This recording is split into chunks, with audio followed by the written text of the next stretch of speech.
particularly upset by the handling of this mass matter by the incredible, terrible mass media.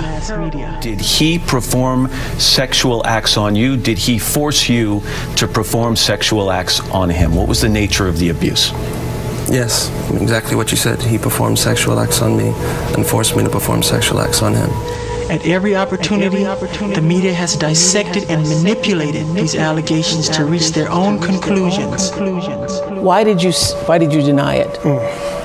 Because that felt like a great opportunity to say, well, yeah, some of the same things have happened to me. I did not testify out of thinking I was doing something good or knowing that what he did was bad. I was afraid of being caught. I ask all of you to wait and hear the truth before you label or condemn me. Don't treat me like a criminal, because I am innocent. Oral sex, full penetration, anal stuff. It seemed like he liked it, that Michael liked it, so I wanted to like it. You can hear like the infatuation and how much I was attracted to him, and then also his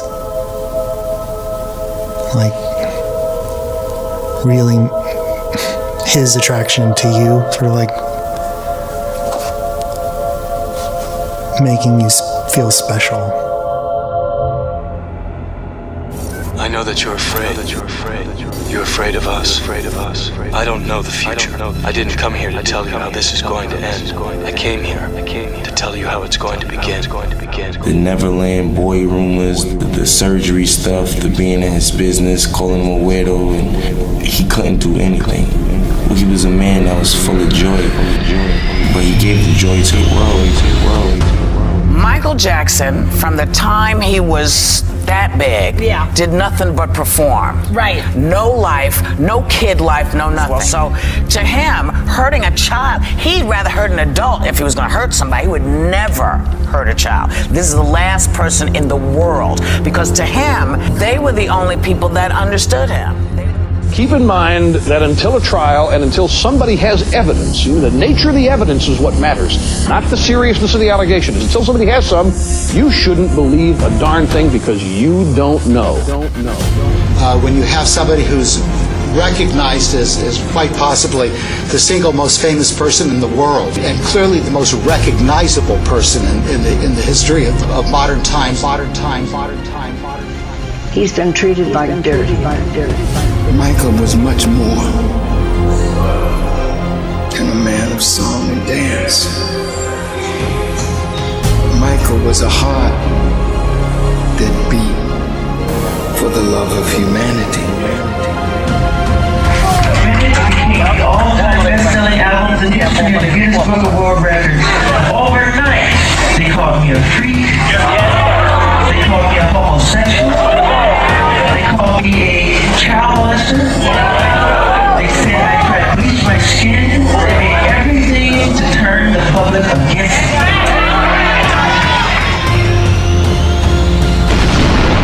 All complete conspiracy. You have to know that. Wade Robson was my first witness in Michael Jackson's criminal trial.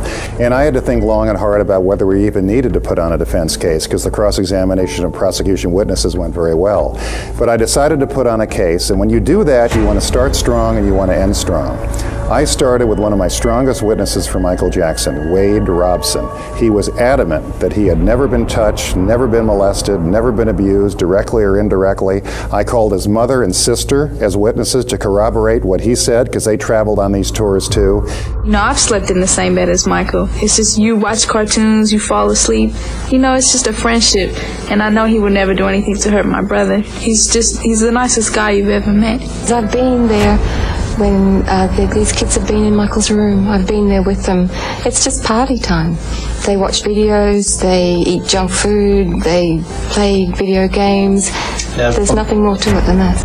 And to have him suddenly reverse course so radically years after Michael Jackson has passed away and can't speak up for himself is outrageous. But Wade Robson did swear under oath. Wade Robson, I put him on as my witness, and he was subjected to a withering cross-examination by prosecutor Ron Zonen from the Santa Barbara District Attorney's Office. I mean, Ron went after him, and Ron's a good prosecutor. He would not waver. He was adamant he was never touched. So to suddenly come back years later and say we want millions of dollars, we were brainwashed, we had repressed memory, we didn't face the facts, we didn't deal with reality, I just find very, very suspicious. Jackson family points out to us that your story's changed after Michael's death, is what they're saying. They also believe that if he were still alive, you all would not be sitting here talking to us right now. There would be no movie, there would be no documentary, you would not be talking. What do you say to that? And he can't defend himself, of course, because he's no longer here. Right. This isn't the other kids have come forward when he was alive. Meanwhile, CBS obtained a secretly taped phone conversation allegedly between the father of the boy who accused Jackson of sexual abuse and the boy's stepfather. Listen to this. This man is going to be humiliated beyond belief. He will not believe it. He will not believe what's going to happen. Beyond his worst nightmares. Sell one more record. If I go through with this, I win big time. I will get everything I want. They will be destroyed forever. Jackson's private investigator says the tapes prove that Jackson is telling the truth about his accusers just wanting money. Them accusing him of just the most horrible things.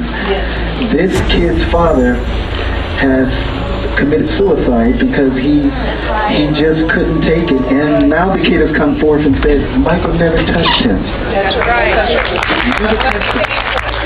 Father of a boy who back in the early 1990s in a highly publicized case you probably remember accused Michael Jackson of molesting him. Well, that father committed suicide in Jersey City. Peter Thorne is there now live now with the latest on the investigation. Peter? Jim, just months after Michael Jackson's sudden demise, as you mentioned, another shocking death, and this time, as you said, it is somebody who is closely linked to an infamous accusation against the King of Pop. The gruesome scene unfolded behind locked doors at this luxury waterfront high-rise here on Hudson Street in Jersey City.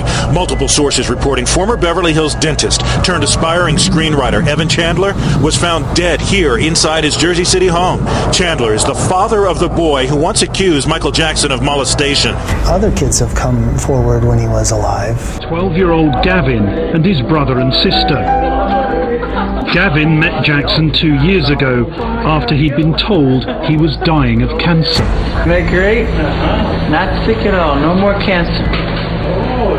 All gone. I told my parents to plan for his funeral because there was no chance. They told your parents to plan for his funeral. They told he wasn't gonna grow. He wasn't gonna be able to have kids. He had growth spurts during chemotherapy. I went from 4'10" to 5'4". See, medicine don't know it all, do they? My children and me know what rejection is. To be neglected, to be spit on, to be talked about, to be made an outsider, only because of our status in life or what we were going through. And Michael did not have that. He said, come to him, not just Gavin, but Star and Davelin and me, and called us his family. And Gavin was the one that asked him, could I call you Daddy? And Michael said, of course. And so, through him, it sparked Star and Davelin calling him Daddy Michael. Very innocent and beautiful relationship, which everyone has spun it out of control. He's a very loving, caring, humble man. He took us under his wing when nobody else would. He didn't turn us away like all the people were doing. And he gave my brother the extra little spark he needed in his mind, because my brother was to the point where he couldn't even move. He couldn't even talk. And he gave my little brother so much. And the Arvizo family suddenly have decided that Michael had molested Gavin. Gavin came to Michael and said, Michael, could we sleep in your room tonight? And Michael looked at me and says, I don't know, I think you better ask your mother. Oh, we already asked our mother. She says, sure, no problem. I'm like, no, this is something's odd. This is not right. And then as I was about to go tell Gavin that he cannot sleep in Michael's room, Michael says, okay, I have a solution for this. You have to sleep in the room with me. The 2 children slept on the bed, and Michael and I slept on the floor.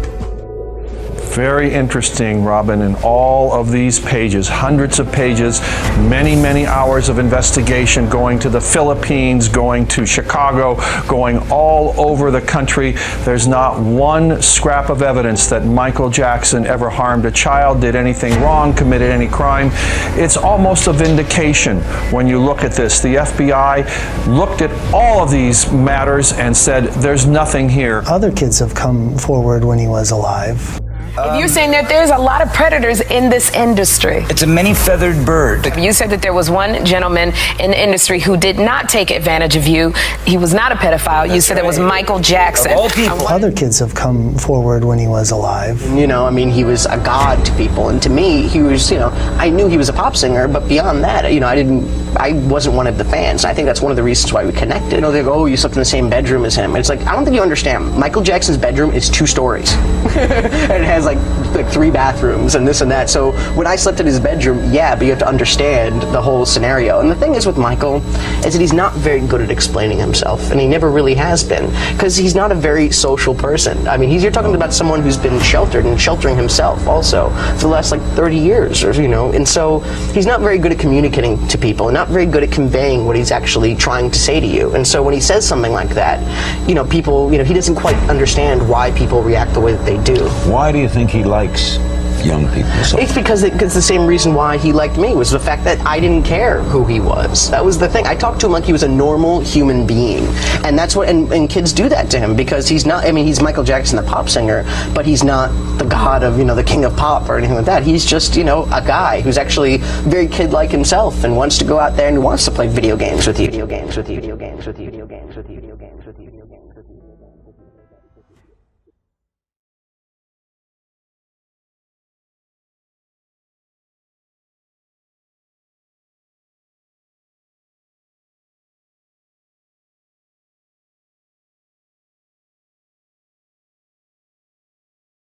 But they're saying you two in particular would not be coming out because your stories have changed. You defended him, and now you're telling a different story. And that if he were alive, you would not be doing that.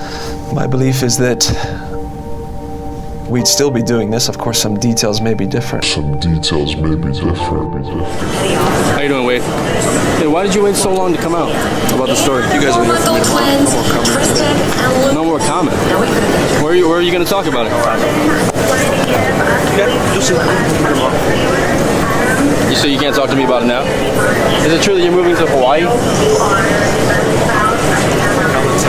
So you have nothing to say to fans who say that you're just doing this for money? Doing this for money? Doing this for money?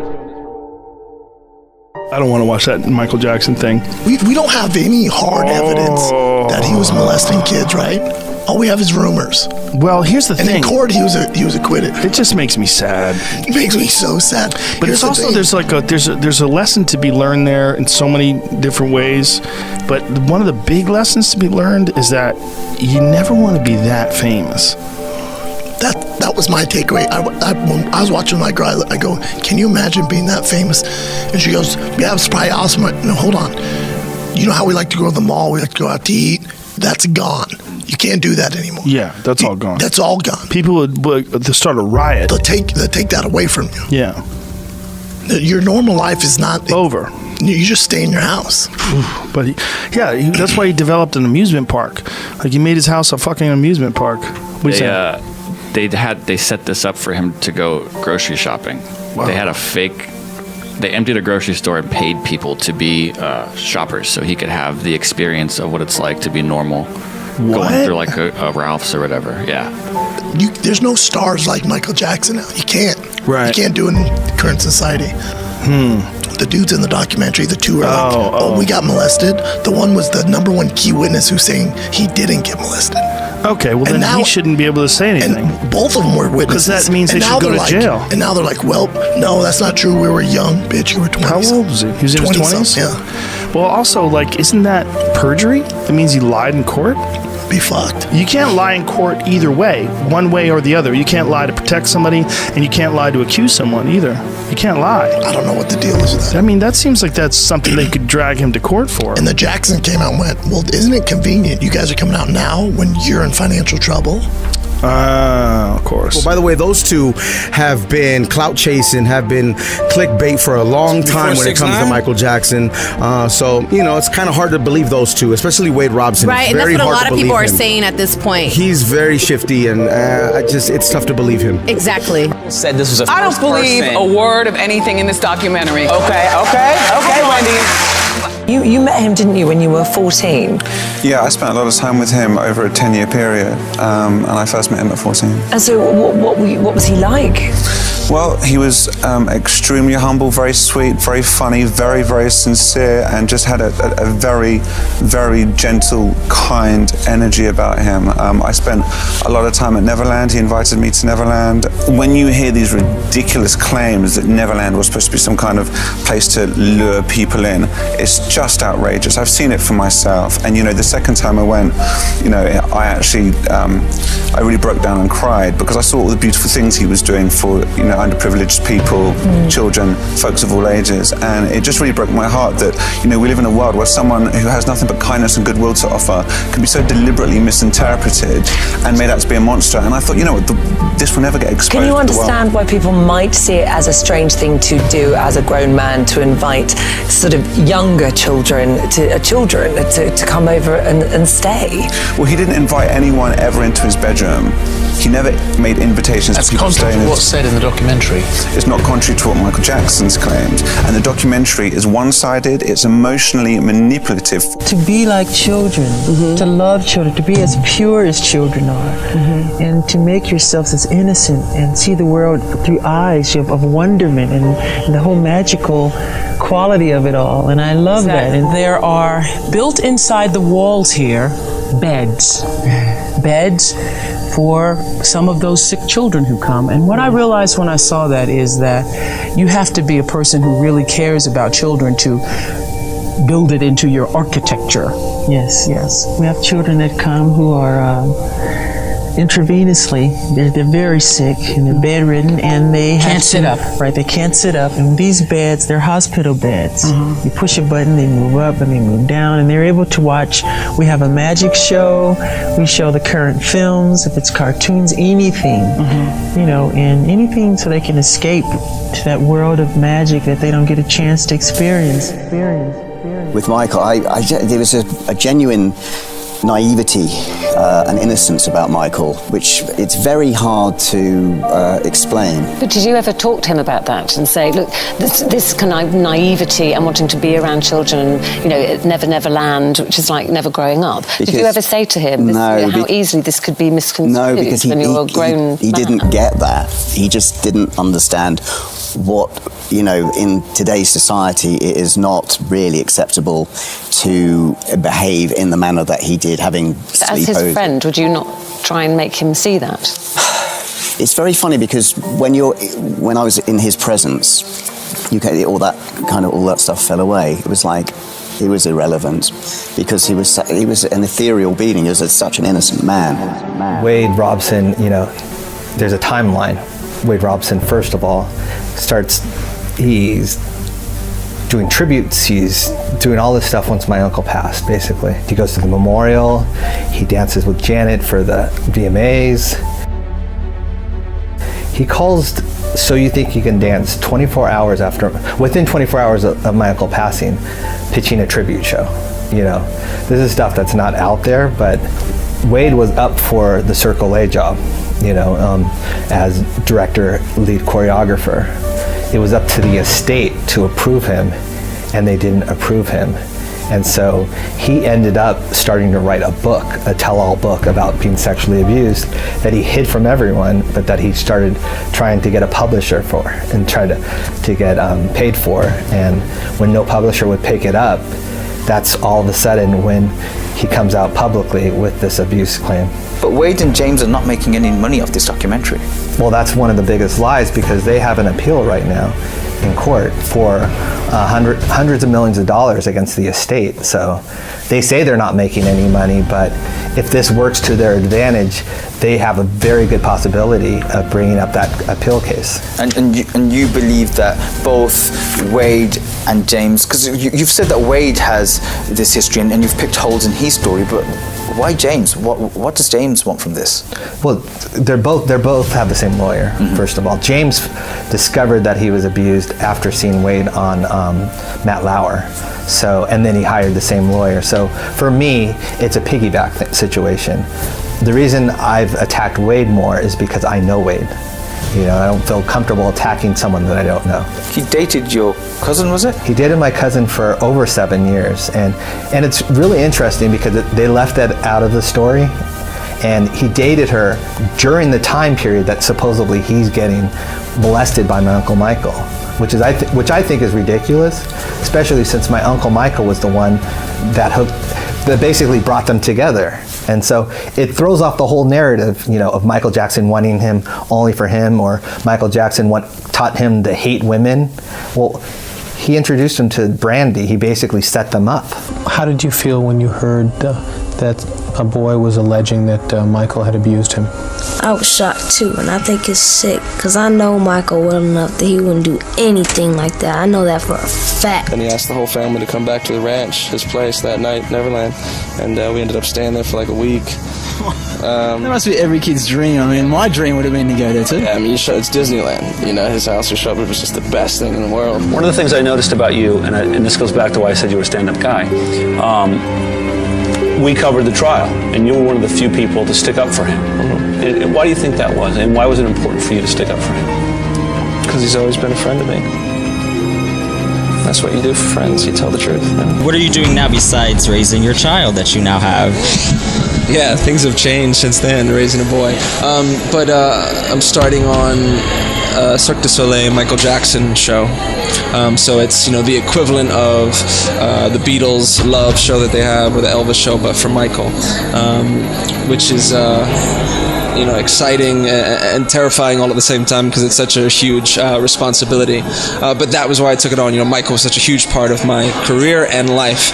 We were friends for 20 years before he passed, since I was 7. So it's an opportunity for me to give back a little bit to his legacy. It's such a big part of his legacy, and to make sure as much as I can that it's done right and that it really represents his essence. And Mr. Robson has adamantly denied under oath and in numerous interviews over the past 20 years that Michael Jackson ever did anything inappropriate to him. Now he wants us to believe that he committed perjury at least twice and has been lying to anyone and everyone about Mr. Jackson since the early 1990s so he can file a claim for money. Mr. Robson's transparent lawsuit comes nearly 4 years after Michael passed. His claim is outrageous and sad.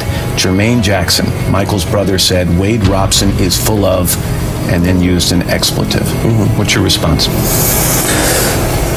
I understand completely how hard it is to understand this.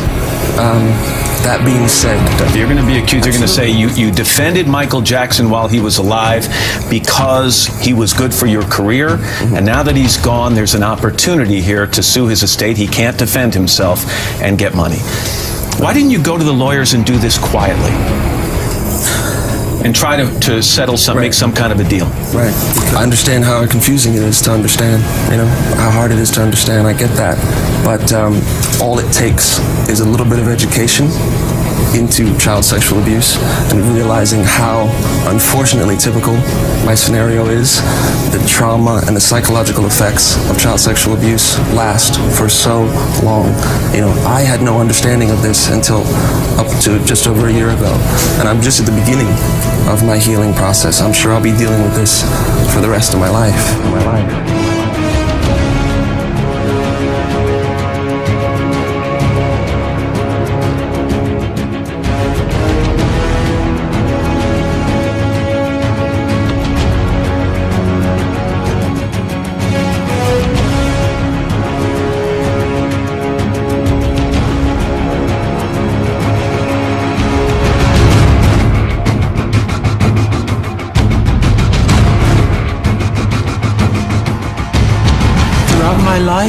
I have only tried to help thousands upon thousands of children to live happy lives. It brings tears to my eyes when I see any child who suffers. I am not guilty of these allegations, but if I am guilty of anything, it is of giving all that I have to give to help children all over the world. It is of loving children of all ages and races. It is of gaining sheer joy from seeing children with their innocent and smiling faces. It is of enjoying through them the childhood that I missed myself. If I am guilty of anything, it is of believing what God said about children. Suffer little children to come unto me, and forbid them not, for such is the kingdom of heaven. In no way do I think that I am God, but I do try to be God-like in my heart. I am totally innocent of any wrongdoing, and I know these terrible allegations will all be proven false. Again, to my friends and fans, thank you very much for all of your support. Together, we will see this through to the very end. I love you very much, and may God bless you all. I love you. Goodbye.